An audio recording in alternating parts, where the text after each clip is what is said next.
Everything out of me. They gonna get a Super Bowl out of me. Believe that. Believe that.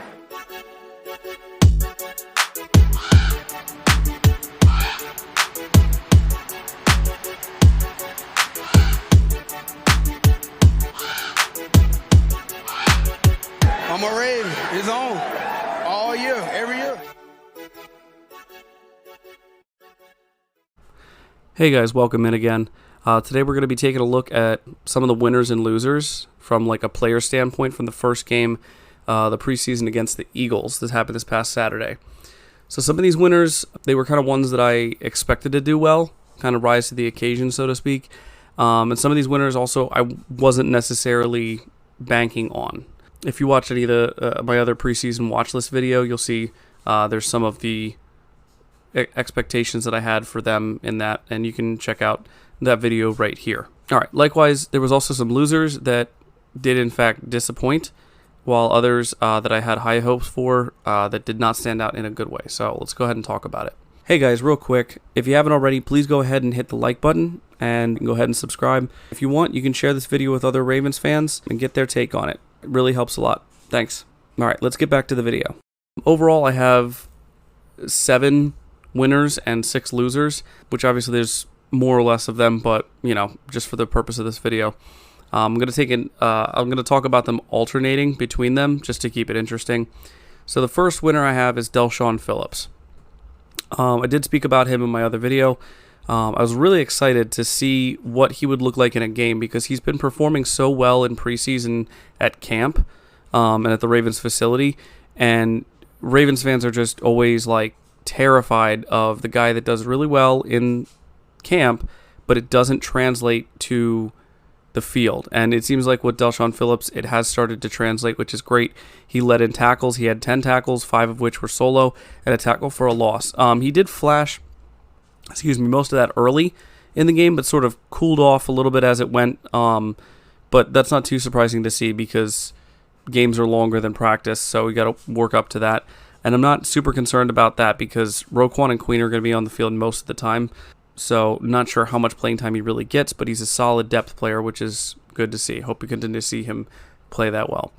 First loser, David Ojabo. He looked fast, but he looked like he lacked direction and impact. He also seemed to kind of lose the edge or like lose containment fairly easily.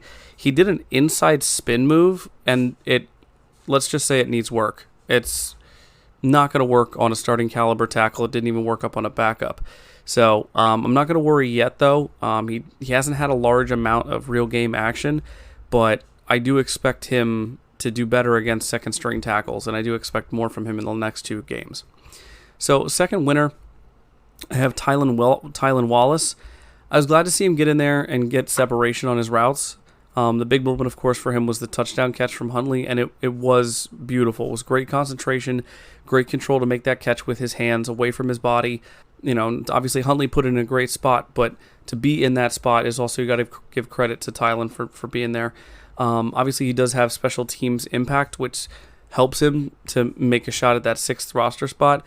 But right now, I would say he's in ownership of that 6th spot. And improving as a legit wide receiver only helps his chances. All right, loser number 2, James Prochet. We're just going to get this out of the way. I'm not going to bash him for too long because everyone seems to understand. I mean, he was 1 for 3, 1 catch on 3 attempts for -1 yards, and he lost the fumble. Or he fumbled the ball on the punt return in Ravens territory, which, I mean, that was his specialty coming out of college. So I don't really see much of a chance for redemption for him over the next 2 games. But who knows, he might impress someone else and have a shot with another team. I think that's his best bet at this point. Winner number 3 was Justice Hill. He looked really fast. He looked explosive.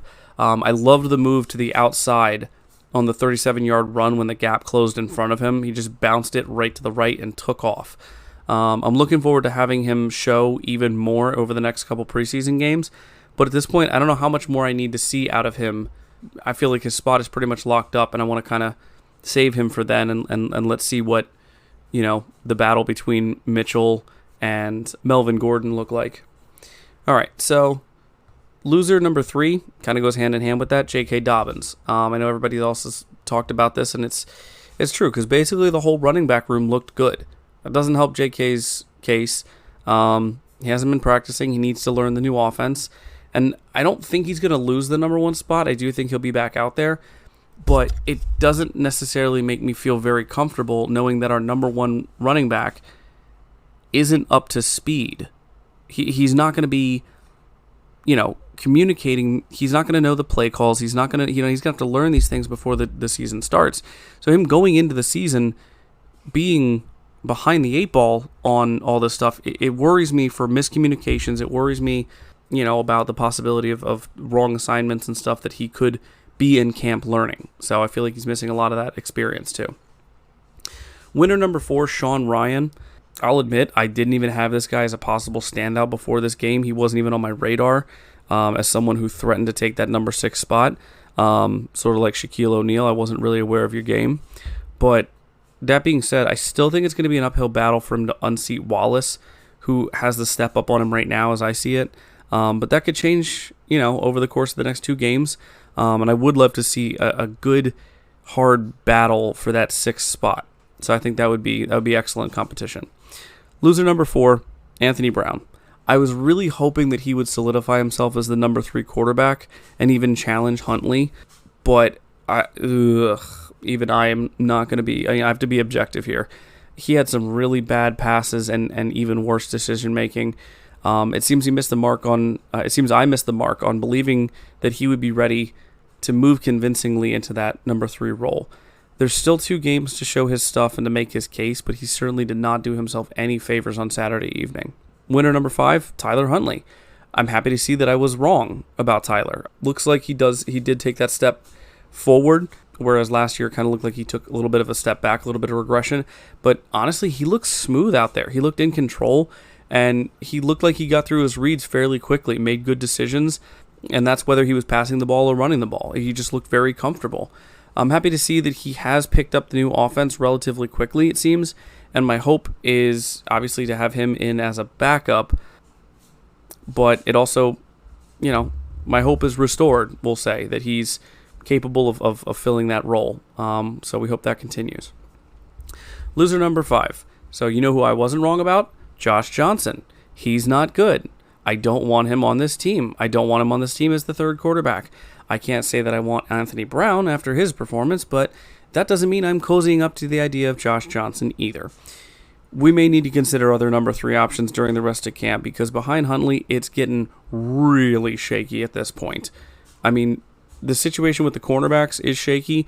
The situation behind Tyler Huntley is even worse. So, yeah. Winner number 6, Daryl Worley. I didn't think I was going to put him on here until he had that sack.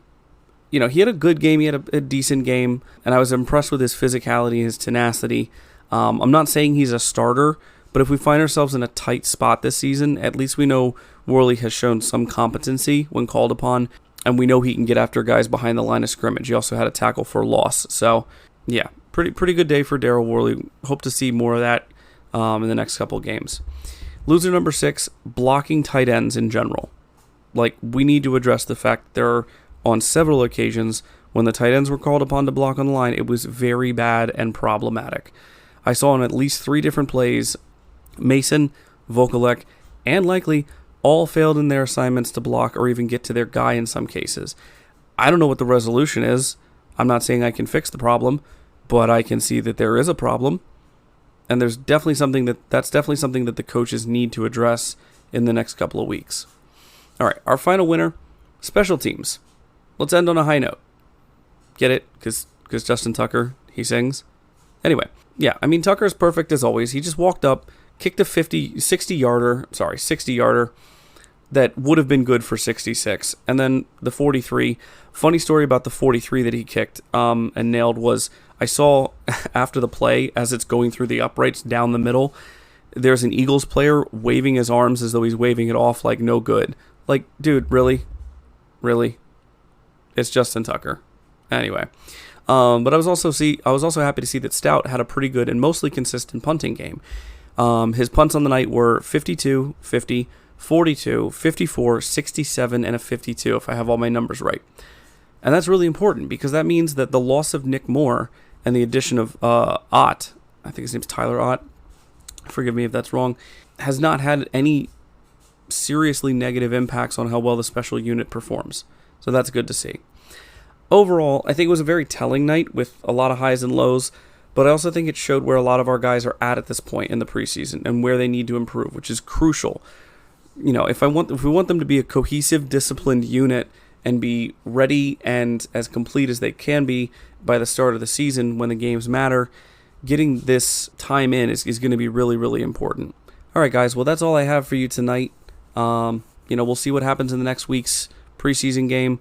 Looking forward to some of the upcoming battles between the Commanders and us, and we'll see where any of these guys, if they rise further or if they fall back off, or maybe there's new people that take their place that impress.